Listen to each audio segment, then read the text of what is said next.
Sifat fungsional beberapa jenis hidrokoloid dapat dipengaruhi oleh adanya hidrokoloid lain.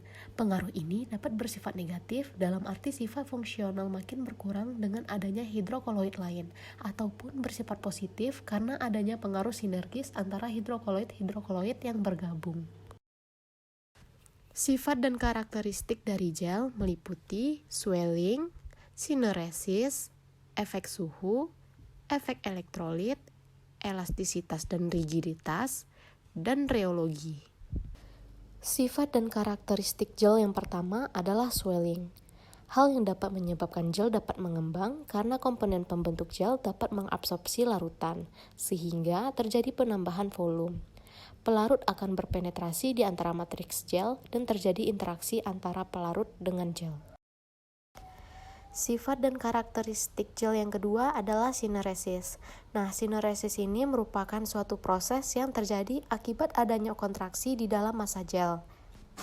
Cairan yang terjerat akan keluar dan berada di atas permukaan gel. Pada waktu pembentukan gel, terjadi tekanan yang elastis, sehingga terbentuk massa gel yang tegar. Nah, sineresis ini dapat terjadi pada hidrogel maupun organogel.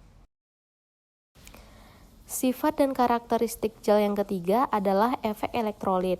Nah, konsentrasi elektrolit yang sangat tinggi akan berpengaruh pada gel hidrofilik, di mana ion berkompetisi secara efektif dengan koloid terhadap pelarut yang ada dan koloid yang digaramkan. Gel yang tidak terlalu hidrofilik dengan konsentrasi elektrolit yang kecil akan meningkatkan rigiditas gel dan mengurangi waktu untuk menyusun diri sesudah pemberian tekanan geser. Sifat dan karakteristik gel yang keempat adalah efek suhu. Nah, suhu ini mempengaruhi struktur gel. Gel dapat terbentuk melalui penurunan temperatur, namun gel juga dapat terbentuk setelah dilakukan pemanasan hingga suhu tertentu. Sifat dan karakteristik gel yang kelima adalah elastisitas dan rigiditas.